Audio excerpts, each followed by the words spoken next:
रात और दिन यूं ही बिता दिया, ना कुछ किया ना कुछ अर्थ निकला। इससे ज़्यादा दुख और क्या हो सकता है कि बिना काम के ही हर समय हर क्षण हमने गंवा दिया। हेलो हाय, सफलता विद अपर्णा में आपका स्वागत है। कैसे हैं आप लोग बताइएगा। उम्मीद करती हूँ सब लोग अच्छे होंगे, अपना ख्याल रख रहे होंगे और पढ़ लिख रहे होंगे। अपना ख्याल नहीं रख रहे हैं तो बिल्कुल रखना शुरू कर दीजिए, क्योंकि ख्याल रखना ज़रूरी है। और अगर पढ़ नहीं रहे हैं तो वो और मोस्ट इम्पॉर्टेंट है, वो भी करना चालू कर दीजिए। क्योंकि जब आवश्यकता पड़ती है तभी हम तुरंत कुआं खोदने नहीं जाते हैं कि प्यास लग गई तो कुआं खोदने लग गए। हम पहले से कुआं खोद के रखते हैं ताकि प्यास लगे तुरंत पानी लें और पी लें। फिलहाल अब तो कुएं का सिस्टम ही नहीं, मोटर का सिस्टम है, तो मोटर भी पहले ही लगवा के रख लेते हैं कि जब भी प्यास लगे तो दौड़ के मोटर चलाएं, नल चलाएं और पानी पी लें।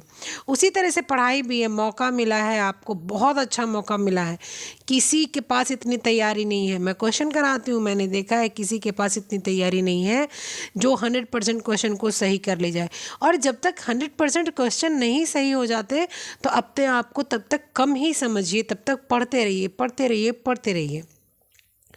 जब 100% क्वेश्चन सही हो जाएंगे तो सोच लीजिएगा कि अब मेरी तैयारी हो गई है।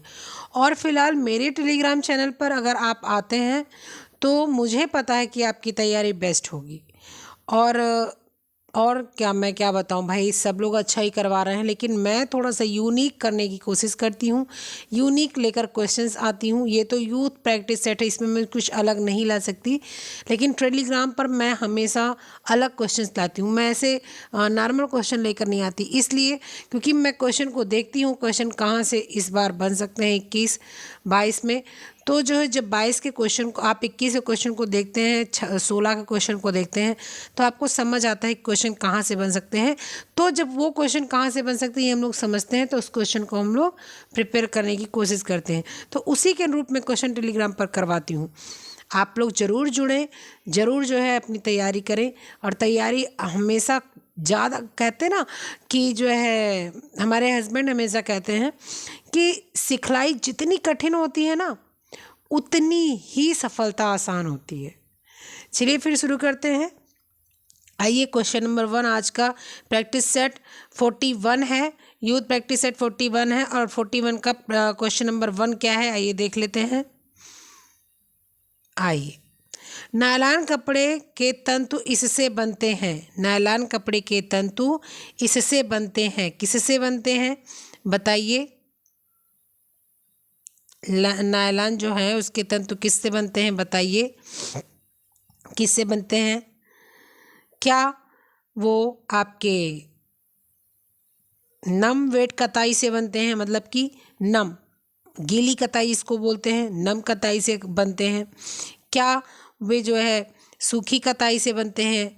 क्या वो ब्लो कताई, झोंका कताई, ब्लो कताई मतलब होता है क्या कि अभी मैं बता रही हूँ। और क्या गलन यानी कि मैट कताई से बनते हैं। तो नम कताई मतलब कि रेसे को नम रहे उसी समय काट दिया जाए, या रेसे नम ना रहे, रेसे नम करके काटा जाए। ठीक है, काटने को क्या बोलते हैं, जो है काटने की प्रक्रिया क्या बोलते हैं, काटने की प्रक्रिया को ऐंठन देना बोलते हैं, धागे बनाने की प्रक्रिया बोलते हैं। ठीक है, या आपका झोंका ब्लो कताई जो है झोंका देकर जो हल्का सा गर्म हवा देकर कताई की जाती है। शुष्क ड्राई कताई मतलब कि बिल्कुल रेसे को सुखा दिया जाता है।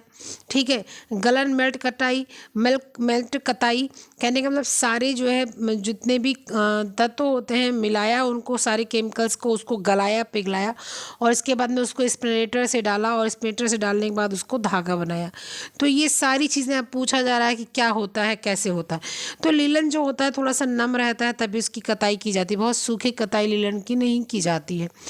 ब्लो कताई, ब्लो कताई में जो रेसे बहुत टाइट हो जा बहुत नम रहते हैं ना उन मतलब कि उनको ऐंठने पे लगता है कि ये ख़राब हो जाएंगे, उन रेसे को हल्का सा गर्म झोंका देकर उसकी कताई की जाती है। शुष्क कताई, शुष्क कताई जिसकी की जाती है जो रेसे बिल्कुल से एकदम से ऐसे रेसे होते हैं कि बहुत अधिक जो है उनको गीले अगर अवस्था में काट दिया जाए, गीले अवस्था में उनको जो है यूज किया जाए तो वो उतनी अच्छी प्रतिक्रिया नहीं देंगे जितनी अच्छी सूखी अवस्था में देंगे। तो बहुत रेसे सूखी अवस्था में काटे जाते हैं। मेल्ट कताई क्या होती है कि जो हमारे नायलॉन है, हमारे पॉलिस्टर है, ये मेल्ट कताई में है। सारी केमिकल्स को बनाया जाता है, केमिकल्स को फिर डाला जाता है इस जनरेटर में और इसके बाद उसके धागे बनाए जाते हैं। तो आपका नायलॉन क्या है, मेल्ट कताई का जो है एक प्रक्रिया है। ठीक है, क्वेश्चन नंबर नेक्स्ट क्या है, निम्न में से कौन सा मानव निर्मित फाइबर है जो गैर सेलुलोजिक है। मानव निर्मित फाइबर मतलब कि जो है जो है मेड फाइबर है और उसमें सेलुलोज का उपयोग नहीं किया गया है। नायलॉन है, रेयॉन है, एसीटेट है, ट्राई एसीटेट है। तो आपका जो रेयान होता है इसमें क्या होता है, ये सेलुलोजिक होता है, नाइट्रो सेलुलोजिक रेसा होता है, ये नाइट्रो सेलुलोजिक रेसा होता है, तो सेलुलोजिक इसमें आ गया।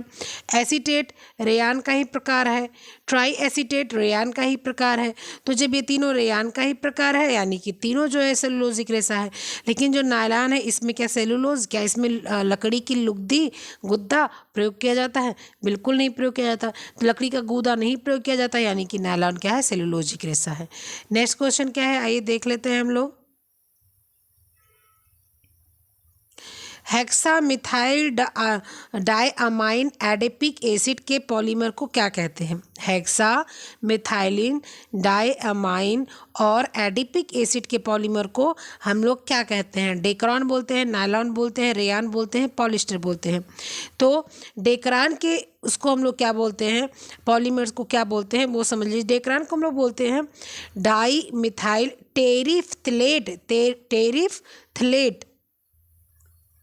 एक मिनट मैं बता रही हूँ।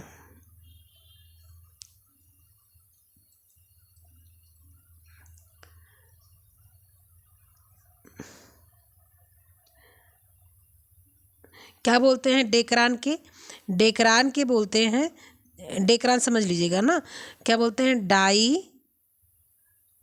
मिथाइल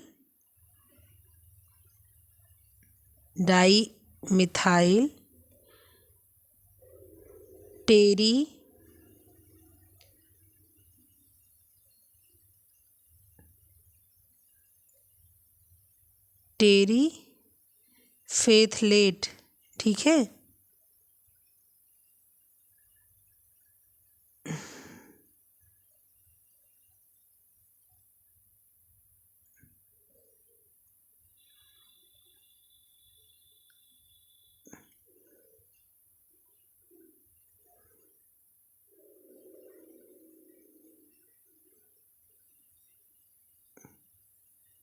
ये डाई मिथाइल टेरिफेथलेट व ग्लाइकोल्स, क्या व ग्लाइकोल, ठीक है, व ग्लाइकोल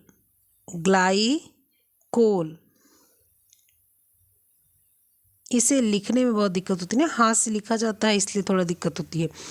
तो ये जो होता है ना डेक्रान का, ये होता है।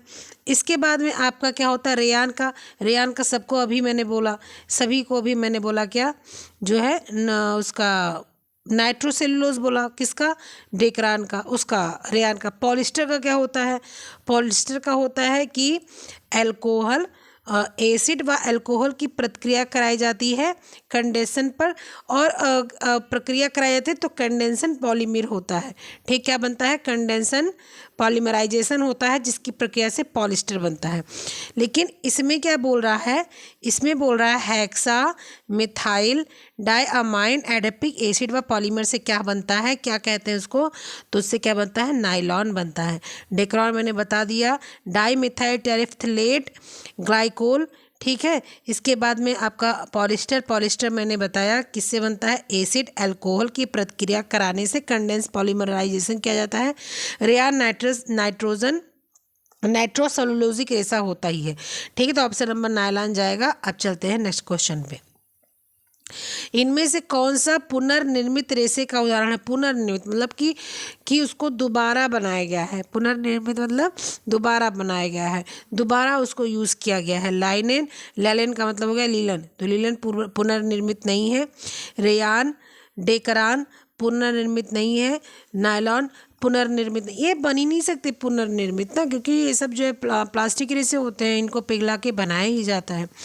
आपका जो रेयान होता है ये पुनर्निर्मित रहता है। पुनर्निर्मित का मतलब क्या है? सेल्यूलोजिक है, पहले सेल्यूलोज तैयार किया जाता है, सेल्यूलोज के बाद इसमें जो है मानवकृत चीज़ें मिलाई जाती हैं, तब जो है नाइट्रो सेल्यूलोज होता है। तो पहले नाइट्रो वाले जो प्रोसीजर जितने हैं वो इसमें किए जाते हैं, सेल्यूलोज लेकर उसके गूदे ले ली जाती हैं लकड़ी की, फिर इसमें नाइट्रो वाले वो चीज़ें मिलाई जाती हैं।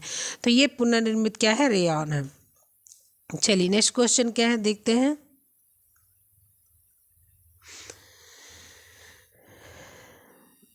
नेक्स्ट क्वेश्चन है आपका कि क्या है सबसे मजबूत रेशा, थोड़ा धुंधला है लेकिन कोई बात नहीं, सबसे मजबूत रेशा कौन सा है?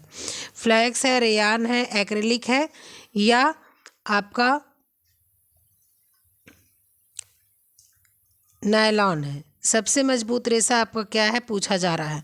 नायलॉन है, रेयान है, फ्लैक्स है, एक्रिलिक है। सबसे मजबूत रेशा तो नायलॉन आपका प्लास्टिक का रेशा है और सबसे मजबूत, मतलब कि अगर ये कृत्रिम तंतु में माना जाए तो सबसे मजबूत है। रेयान क्यों? क्योंकि ये सेल्यूलोजिक रेशा है, सबसे मजबूत हो ही नहीं सकता। फ्लैक्स सेल्यूलोजिक रेशा है, सबसे मजबूत हो ही नहीं सकता। एक्रिलिक आपका सबसे मजबूत रेशा हो ही नहीं सकता, ठीक है, क्योंकि ये भी सेल्यूलोजिक रेशा है। सबसे मजबूत रेशा क्या होगा? नायलॉन होगा। ये सारे सेल्यूलोजिक रेशे हैं, मजबूत होने का कोई सवाल ही नहीं उठता, तो सबसे मजबूत रेशा क्या जाएगा? नायलॉन जाएगा। नेक्स्ट क्वेश्चन क्या है? निम्न में से कौन सा कपड़ा शरीर की आकृति बहुत करीब रहता है? शरीर की आकृति के बहुत करीब रहता है मतलब कि शरीर में चिपक जाता है। जिस कपड़े आप अगर उसको पहनेंगे तो शरीर के हिसाब से ही ढल जाएगा, यही पूछ रहा है। शरीर की आकृति के सबसे करीब कौन सा रहता है? सूती है, रेयान है, ऑर्गेंजा है, आर्गेंडी है। पूछ रहा है कि जो शरीर की आकृति के सबसे करीब कौन सा रेशा रहता है। तो सूती बिल्कुल नहीं रहता, क्योंकि सूती क्या है? सूती रेशा होता है, वो ढीला है, टाइट आपको होगा नहीं, ढीला होगा तभी आपको होगा। तो सूती रेशा कहाँ शरीर में ऐसे शरीर की आकृति ले लेता है? चिपकता थोड़ी है, चिपक थोड़ी जाता, ढीला ढाला रहेगा तो नहीं चिपकेगा, ठीक है। और आर्गेंजा आपका क्या है? आर्गेंजा सिल्क के धागों से बना एक अलग तरह का कपड़ा होता है, ठीक है, आर्गेंजा। और आपका आर्गेंडी क्या होता है? या एक जो है सादी बुनाई का कपड़ा होता है, जो कोमल और जो है थोड़ा सा मतलब टाइट होता है, कुरकुराहट लेकर होता है, थोड़ा सा कुरमुराता है वो, ठीक है।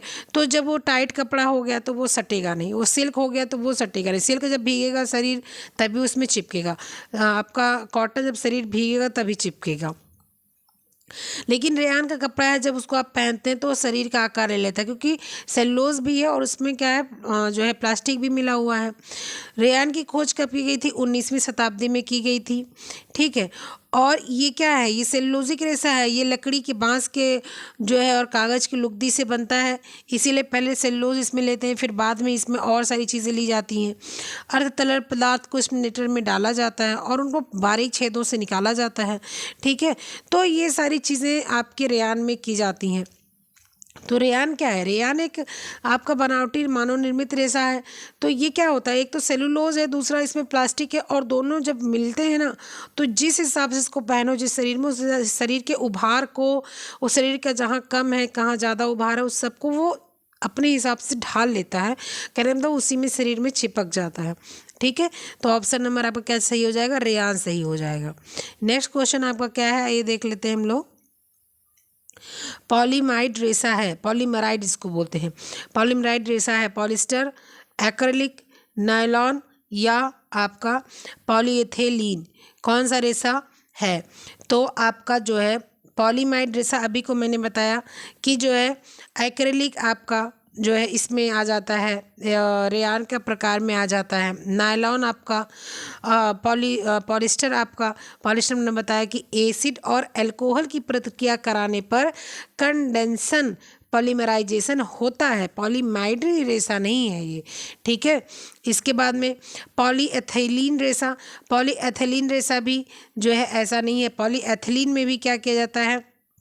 इसमें भी एसिड, अल्कोहल, इन सारी चीज़ों की प्रक्रिया कराई जाती है। ठीक है, लेकिन जो नायलॉन होता है ना, नायलॉन जो रेशा होता है ये पॉलीमाइड रेशा होता है। अभी मैंने आपको बताया कुछ देर पहले, ये पॉलीमाइड रेशा होता है नायलॉन रेशा। इसीलिए इसको जादुई रेशा कहते हैं, क्योंकि ये पॉलीमाइड रेशा होता है। रफ टफ यूज किया जा सकता है, सफ़र में यूज किया जा सकता है। आप इसको बिना प्रेस किए पहन सकते हो। आप इसको बिना किसी चीज़ के जो है बहुत अधिक इसको तगड़ी धुलाई की आवश्यकता नहीं, रगड़ रगड़ के धुलने की आवश्यकता नहीं होती। इसको मैजिकल रेशा बोला जाता है नायलॉन को। नेक्स्ट क्वेश्चन आइए देख लेते हैं। रेयान निर्माण की प्रमुख विधि है विस्कॉस विधि, नाइट्रो विधि, क्यूपरा विधि या एसीटेट विधि। रेयान निर्माण की जो है प्रमुख विधि है, प्रमुख मतलब सबसे अच्छी विधि, जो सबसे ज़्यादा यूज़ में आ रही है। प्रमुख विधि का मतलब सबसे अच्छी विधि, सबसे ज़्यादा यूज़ में आ रही है। और आप सबको पता है कि जो है आपकी जो सबसे अच्छी विस्कॉस जो रेयान होता है, विस्कॉस हो गया, नाइट्रो हो गया, क्यूपरा हो गया, एसीटेट हो गया, तो सबसे अच्छी जो विधि है वो विस्कॉस है। सबसे ज़्यादा इसको यूज किया जाता है नायलॉन में। इसके द्वारा विस्कॉस विधि द्वारा रेयान का सर्वप्रथम विधि द्वारा इसका रेयान का निर्माण इंग्लैंड द्वारा वैज्ञानिक जो है के द्वारा किया गया था। ठीक है, 1892 में। और यहाँ बहुत ही मतलब रेयान को बनाने में 3 प्रकार से रेयान बने थे। सबको पता है रेयान कितने प्रकार से बने थे, 3 प्रकार से बने थे। एक बना था आपका नाइट्रोसेलुलोजिक विधि, एक बना था विस्कॉस प्रक्रिया, एक बना था कुप्रामोनियम। तो नाइट्रोसेलुलोजिक जब बना वो महंगा पड़ गया, और कुप्रामोनियम बना जब तो वो भी थोड़ा महंगा ही पड़ा। लेकिन जब विस्कॉस जो है आपका बना था, जब विस्कॉस बना था आपका, तो ये क्या था, ये अच्छा था और ये बजट फ्रेंडली था। ठीक है, ये क्या था, ये अच्छा था और ये बजट फ्रेंडली था, इसलिए इसी को ज़्यादा उपयोग किया जाने लगा। किसको, विस्कॉस को। तो आपका विस्कॉस विधि सबसे अच्छा माना जाता है। नेक्स्ट क्वेश्चन आपका क्या है देखते हैं।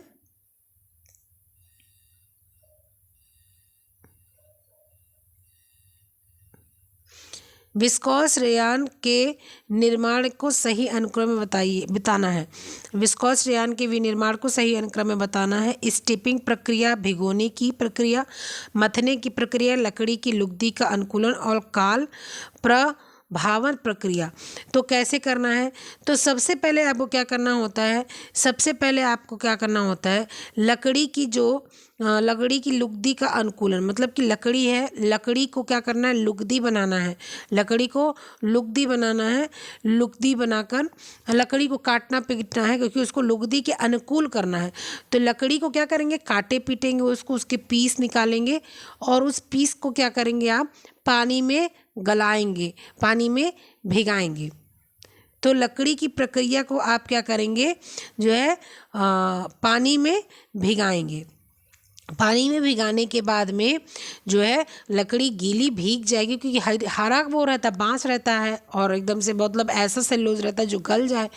उसको भिगाने के बाद इसमें जो क्या करेंगे, मथने की प्रक्रिया करेंगे, मशीनीकृत द्वारा मथेंगे। इसको मथने की प्रक्रिया करेंगे। मथने से क्या होगा, सारी लुगदी जो सारी लकड़ी है वो लुगदी मतलब गीला गीला जो है, ऐसे आप कागज़ भिगा के और कागज़ को अच्छे से उसको उसी पानी में ऐसे खूब अच्छे से मसलिए उसको, तो वो एक गोंद टाइप का बन जाता है।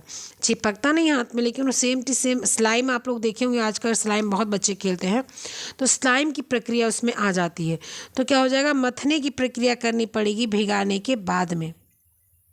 भिगाने के बाद में मथने की प्रक्रिया करनी पड़ेगी। मथने की प्रक्रिया करने के बाद में काल प्रभावन प्रक्रिया। काल प्रभावन प्रक्रिया के मतलब क्या हो जाता है, फिर उसको अब समय देंगे हम। मथने के बाद उसको हम लोग समय देंगे।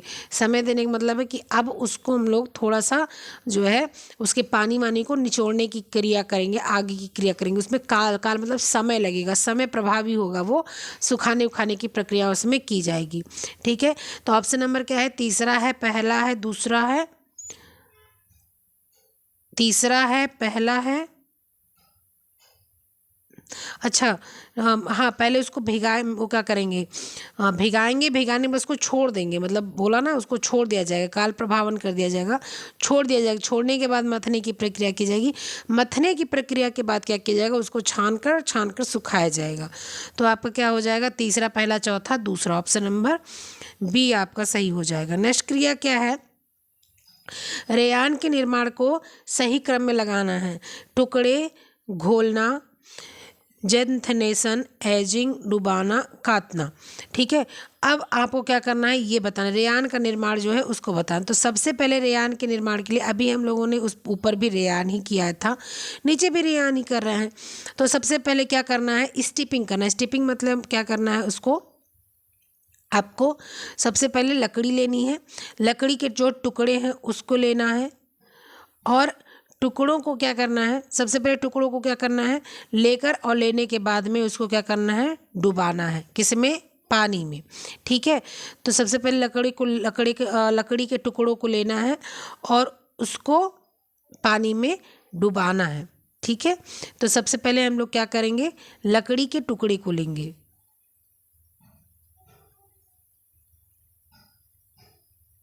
ठीक है, सबसे पहले लकड़ी के टुकड़े, देखिए यहाँ पर लिखा हुआ है सबसे पहले क्या करेंगे, टुकड़े लेंगे, लेकिन इसका जो ऑप्शन है वो एक सही नहीं है। उसने सबसे पहले डुबाना दिया है, फिर टुकड़े दिया है। सबसे पहले लकड़ी के टुकड़े लेंगे हम लोग। ठीक है, लकड़ी के टुकड़े लेने के बाद में उसको हम लोग क्या करेंगे, उसको हम लोग डुबाएंगे। ठीक है, उसको हम लोग क्या करेंगे, पानी में डुबाएंगे। डुबाने के बाद उसको छोड़ देंगे, उसको एजिंग करेंगे, छोड़ देंगे, समय देंगे उसको, जब वो गलेगी तभी तो मथेंगे उसको। फिर क्या करेंगे, हम लोग एजिंग देंगे। एजिंग देने के बाद में उसमें जिंथनेशन करेंगे। जिंथनेशन करने का प्रक्रिया मतलब कि उसको हम लोग जो है मथनी वगैरह का कार्य करेंगे, मथनी का कार्य करेंगे, या जो इसको जो है घोलने का कार्य करेंगे। ठीक है, जिंथनेशन करेंगे उसमें, जिंथनेशन करेंगे उसमें। ठीक है, जिंथनेशन करने के बाद में उसको घोलेंगे, मतलब उसको अच्छे से हम लोगों ने क्या कर दिया, उसको अच्छे से हम लोगों ने मल दिया, मसल दिया। अब उसको हम लोग क्या करेंगे, अब उसको घोलेंगे, घोलेंगे तब उसको हम लोग क्या करेंगे, छानेंगे। ठीक है, उसको हम लोग क्या करेंगे, घोलेंगे, और घोलने के बाद में क्या करेंगे, अब उसको घोल के अब उसको छान दें। पहले वो जब जेंथनेशन प्रक्रिया किया, क्या मथा, उसको मथने के बाद उसको घोल कर उसको छान दिया।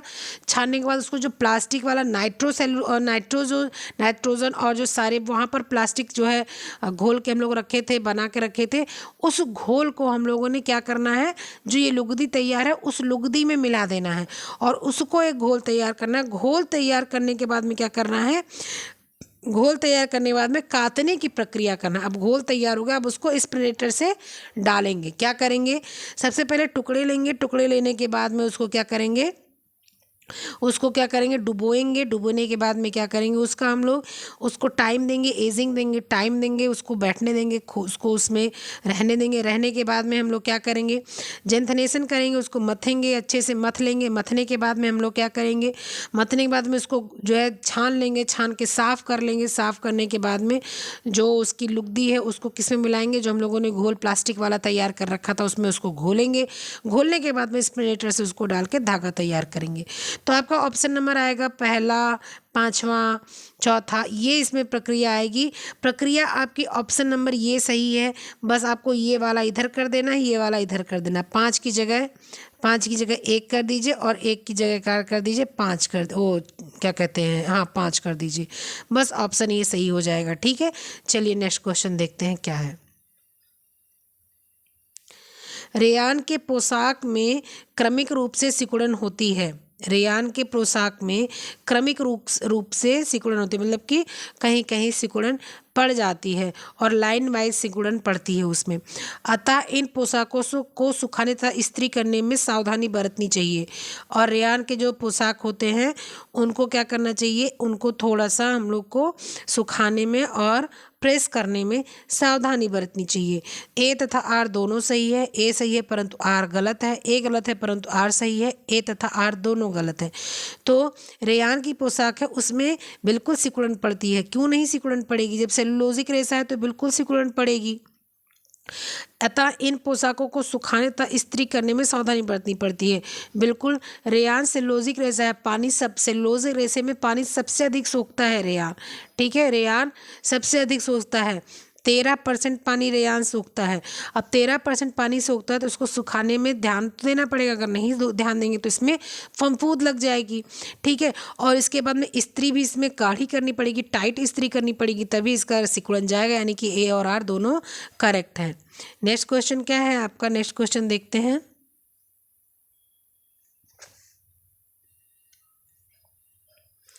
नेक्स्ट क्वेश्चन, नायलॉन 66 बनाने के सही क्रम क्या है? नायलॉन के बारे में पूछा है। चिप्स बनाना, पॉलीमराइजेशन, मेल्टिंग, रिबन बनाना, ड्राइंग और ट्विस्टिंग, फिर स्पिनिंग। क्या होता है? तो सबसे पहले तो पॉलीमराइजेशन करेंगे। पॉलीमराइजेशन मतलब जितने भी इसके पॉलीमर हैं उनको सारे को एक में आपस में हम लोग मिलाएंगे। मिलाने के बाद में जब उसको हम लोग मिला देंगे, सारे पॉलीमराइजेशन कर देंगे तो सारे आपस में मिल जाएंगे। मिलने के बाद में क्या करेंगे? मिलने के बाद में सबको क्या करेंगे हम लोग, जो है एक तार बनाएंगे। क्या बनाएंगे? एक तार बनाएंगे। सारी पॉलीमराइजेशन सारा चीज़ें हम लोगों ने कर दिया, ठीक है, सारी चीज़ें हम लोगों ने कर दी। अब एक तार टाइप का बनेगा जिसको हम लोग क्या बोलते हैं? रिबन बोलते हैं, ठीक है। इसके बाद क्या बोलेंगे? एक रिबन टाइप का बनाएंगे हम लोग, जिसको हम लोग क्या बोलते हैं? रिबन बोलते हैं। रिबन बनाने के बाद में अब रिबन को एक तय उस पर हम लोग जो है काटेंगे, तय करके काटेंगे। भाई पॉलीमर्स को इकट्ठा किया है, सारे जितने भी मुझे चाहिए थे, और उन सब का क्या किया है? रिबन बनाया है। रिबन बनाया मतलब बराबर कर लिया है, और रिबन की तरह से उसको बराबर कर लिया। अब सारे को हम लोग एक चिप्स की तरह से काट लेंगे, जैसे चिप्स कटता है। चिप्स जब की तरह काट लेंगे तो सारों को जब मिलाएंगे काटने के बाद तो वो बहुत अच्छे से मिल जाएंगे, ठीक है। फिर उसके बाद में क्या करेंगे हम लोग कि जो है चिप्स बनाएंगे उनका। चिप्स बनाने के मतलब चिप्स काटेंगे। अब चिप्स को काट के फिर आपस में क्या करेंगे? दोबारा से उसको आपस में मेल्ट करेंगे, अच्छे से उसको क्या करेंगे? पिघलाएंगे। मेल्ट करना मतलब पिघलाएंगे। पिघलाने के बाद में उसको अच्छे से पिघलाने के बाद में हम लोग क्या करेंगे? स्पिनेटर के माध्यम से उसको स्पिन करेंगे, स्पिनिंग करेंगे। उसको क्या करेंगे? स्पिनिंग करेंगे। उसको उसके स्पिनेटर से उसको निकालेंगे हम लोग, ठीक है।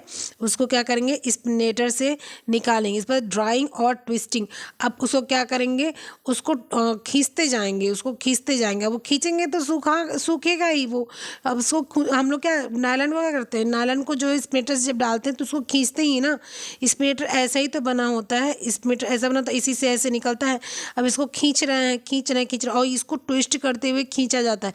हम लोग थोड़ी खींचते, तो सारी चीज़ मशीनी प्रक्रिया होती है। इसको ट्विस्ट कर करके खींचते हैं, इसको लंबा बना देते हैं। वो ड्राई भी हो जाता है, सूख भी जाता है, और ट्विस्ट भी हो जाता है, ठीक है। तो ऑप्शन नंबर क्या जाएगा? दूसरा जाएगा, चौथा जाएगा, पहला जाएगा, तीसरा जाएगा, यानी कि ऑप्शन नंबर ए जाएगा, बिल्कुल करेक्ट। नेक्स्ट क्वेश्चन क्या है आपका? मानव निर्मित पहले सिंथेटिक फाइबर का नाम बताइए। पहला सिंथेटिक फाइबर मानव निर्मित कौन सा होगा? पहला सिंथेटिक फाइबर तो रेयान, नायलॉन, पॉलिस्टर, लिनन।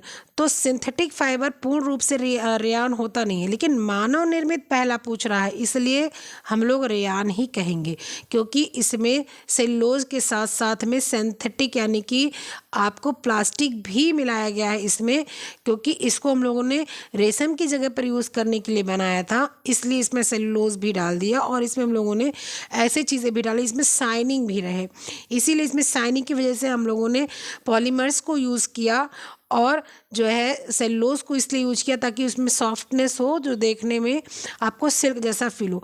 वैसे सिल्क जैसा तो नायलॉन भी फील होता है, आप कभी नाइट सूट वगैरह पहनते हो देखो कितना सॉफ्ट सा लगता है, लेकिन रेयान थोड़ा सा गर्मी भी कम दे, पसीना भी सूख पाए, इसलिए इसको जो है रेयान को सिल्क से मैच करता हुआ बनाया गया।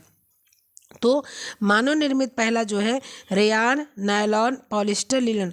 तो पहला सिंथेटिक फाइबर रेयान होगा, क्योंकि मानव निर्मित यही है पहला। नेक्स्ट क्वेश्चन आइए देखते हैं क्या है। खनिज रेशे एवं ताप सुनम्य रेशे, ठीक है। पॉलिस्टर बहुलकीकरण की डिग्री के बीच में होता है, मतलब पॉलिस्टर कितनी बहुलकीकरण की डिग्री में होता है, बहुलक कितना इसका होता है, पॉलिस्टर का कितना बहुलक होता है पूछा जा रहा है। तो पॉलिस्टर जो रेशे होते हैं लंबी कड़ी वाले पॉलीमर होते हैं, ठीक है। मतलब कि इनकी जो कड़ी होती है, इनकी जो कड़ी होती है ये लंबी होती है, ठीक है, ऐसे होती है, ऐसे होती है, ये लंबी कड़ी होती है, ठीक है। तो इनकी बहुलकीकरण डिग्री 115 से 140 के बीच होती है, 150 के 70 होती है, 90 से 115 होती है, 140 से 165 होती है। तो जो पॉलिस्टर होते हैं ना, इनके जो रेशे जो उसकी कड़ी होती है, ये बहुलकीकरण की जो डिग्री के बीच की जो आपके कड़ी होती है, जो पॉलिस्टर के बहुलकीकरण की जो डिग्री के बीच के आपके जो है डिग्री के बीच के जो ये अंश होते हैं, डिग्रीज जो होती हैं, ये इतनी होती है, 115 से 140 डिग्री होती है पॉलिस्टर की। 115 से 140 डिग्री के जो है ये क्या होते हैं, कड़ी बनी होती है, किसकी, बहुलकीकरण की। ठीक है, तो ऑप्शन नंबर आपका ए बिल्कुल करेक्ट है। नेक्स्ट क्वेश्चन क्या है आपका, निम्नलिखित में से कौन सा एकल परिचालक द्वारा एक बार में सैकड़ों कपड़े समाप्त कर सकता है। निम्नलिखित में से कौन सा एक एकल परिचालक द्वारा एक बार में सैकड़ों कपड़े जो है समाप्त कर सकता है। मतलब कि जो है एक बार आप जो है एकल परिचालक हो और सैकड़ों कपड़े बन के ख़त्म हो जाएं, किस तरीके से। Carousel jeans finisher, steam dolly, tunnel finisher, चूसड़ काउंटर मेज। ठीक है, अब देखिए कैराउसल जीन्स फिनिशर नाम से ही पता चल रहा है, कैराउसल जीन्स फिनिशर। ठीक है, कैराउसल जीन्स फिनिशर या स्टीम डॉली या टनल फिनिशर या चूसड़ काउंटर मेज। तो जो टनल मतलब होता ही है गुफा, टनल मतलब क्या होता है, गुफा होता है। यहाँ पर जो है एकल परिचालक द्वारा सैकड़ों कपड़े समाप्त कर सकता है। मतलब कि जो टनल फिनिशर है वो एक ही परिचालक रहेगा, एक ही माध्यम से चलेगा, एक ही मशीन के द्वारा चलेगा और ये क्या करेगा, ये सैकड़ों कपड़ों को समाप्त, मतलब ये मील पूरा एक जो है बहुत बड़ा सा जो है इसका कपड़े का वो थान होगा, उसको ये बनाकर समाप्त कर देगा एक ही बार में, एक ही जो है मशीन। ठीक है, तो ऑप्शन नंबर सी बिल्कुल करेक्ट होगा इसका। नेक्स्ट क्वेश्चन क्या है, आइए देखते हैं।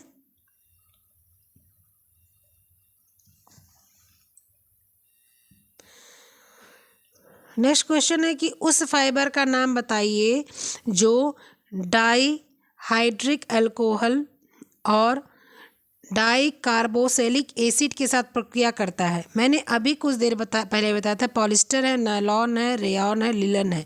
मैंने अभी कुछ देर पहले आपको बताया था कि जो आपका पॉलिस्टर होता है वो क्या होता है, तो पॉलिस्टर होता है किसे, एसिड। मैंने बताया था कि एसिड और अल्कोहल से प्रतिक्रिया होती है, मतलब कि डाईहाइड्रिक एसिड और डाई कार्बोक्सिलिक जो है डाईहाइड्रिक अल्कोहल और डाई कार्बोक्सिलिक एसिड के साथ इसकी प्रतिक्रिया कराई जाती है। जब एग्ज़ाम में आता, ज़रूरी नहीं पूरा नाम लिखा जाए, सिर्फ अल्कोहल और एसिड भी लिख सकता है, तो इसको ध्यान में रखिएगा। या सिर्फ डाईहाइड्रिक और डाई कार्बोक्सिलिक भी लिख सकता है, तो इसको ध्यान रखिए, ऐसा नहीं सिर्फ एक एक नाम ही आप याद रखेंगे। तो पॉलिस्टर जो है ये इनकी क्रिया से बनता है।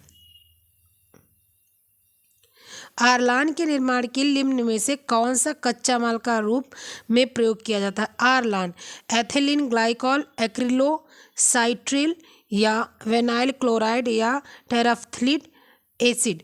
तो आरलान के लिए आपका जो है ग्लाइकॉल मैंने किसके लिए बताया था, ग्लाइकॉल मैंने बताया था आपके डेकरान के लिए, तो ये तो ऐसे निकल गया। ठीक है, फिर विनाइल क्लोराइड ये आपके उसमें चला जाता है, पॉलिस्टर वो जब आपका नायलॉन बनता है तो उसमें लगता है ये। टेराफ्थैलिक एसिड, टेराफ्थैलिक एसिड भी हम लोगों ने किस में पढ़ा था, डेकरान में पढ़ा था। तो क्या बचा आपका, बचा एक्रिलोसाइट्राइल। एक्रिलोसाइट्राइल जो होता है ये आरलान के निर्माण में उपयोग होता है। नेक्स्ट क्वेश्चन क्या है आपका, पॉलिस्टर कपड़े का पॉलीमराइजेशन की डिग्री कितनी होती है। तो अभी हम लोगों ने सेम टू सेम यही क्वेश्चन पढ़ा है कि पॉलिस्टर की डिग्री, जो पॉलिस्टर का जो कपड़ा बनता है उसकी जो पॉलीमराइजेशन की डिग्री होती है वो आपकी कितनी होती है, 115 से 115 से 140। 50 से 60 नहीं, 70 नहीं होती, 90 से 115 नहीं होती, 140 से 165 नहीं होती, कितनी होती है, 115 से 140। नेक्स्ट क्वेश्चन क्या है, एस्बेस्टस के तंतु होते हैं कृत्रिम, जांतव, वनस्पति, खनिज। तो एस्बेस्टस आप लोग को पता है, मैंने आप लोग को एस्बेस्टस के बारे में बताया हुआ है। तो एस्बेस्टस जो तंतु है ना, ये खनिज तंतु है। ये तंतु ताप के कुछ अलग होते हैं इनमें अग्निरोधक वस्त्र तैयार किए जाते हैं। एस्बेस्टस से अधिकतर हम लोग जो है बुलेट प्रूफ जैकेट बना देते हैं, अग्निरोधी बना देते हैं, ठीक है, इसमें करंट वगैरह नहीं लगे ऐसे बना देते हैं। एस्बेस्टस जो होता है तंतु वो बारीक, कोमल, लंबे और उज्ज्वल होते हैं। इन तंतुओं पर ना तो किसी अम्ल का प्रतिकूल प्रभाव पड़ता है, ना तो ही जंग लगते हैं। एस्बेस्टस तंतु के रेशे होते हैं। होते ये क्या होते हैं?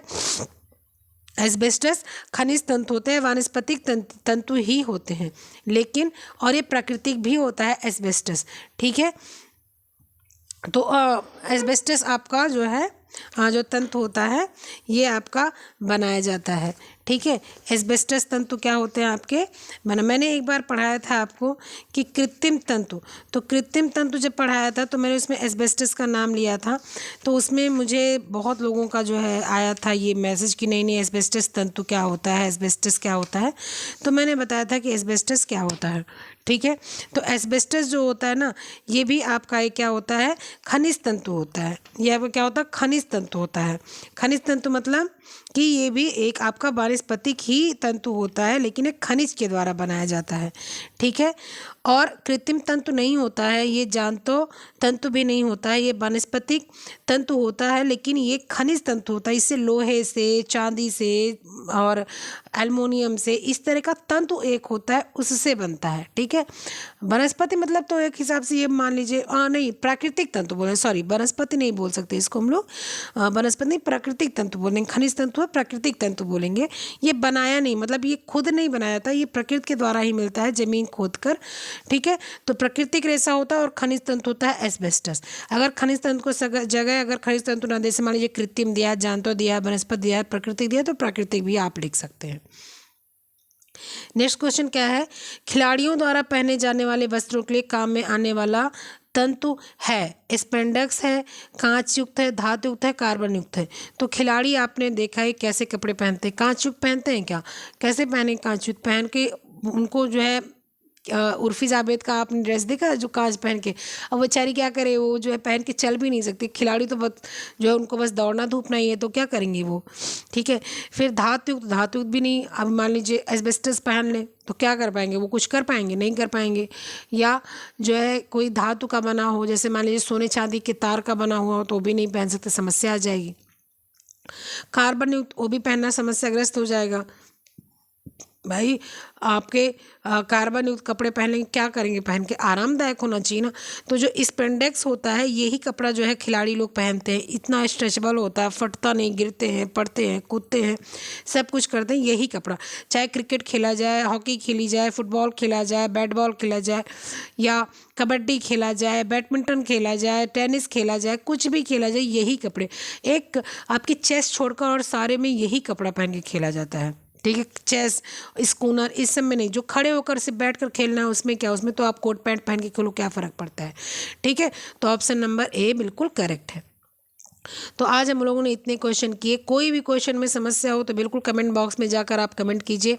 और आप लोग से मैं दोबारा यही कहूँगी कि आप एक उत्तम श्रेणी का क्वेश्चन अगर प्राप्त करना चाहते हैं तो आप कहाँ पर चले जाएँ? टेलीग्राम पर चले जाएँ, आपको लिंक मिल जाता है डिस्क्रिप्शन में, डेली मैं डाल देती हूँ। कोई भी समस्या हो तो आप वहाँ पर क्वेश्चन भी आप अपना पूछ सकते हैं, बिल्कुल बिंदास।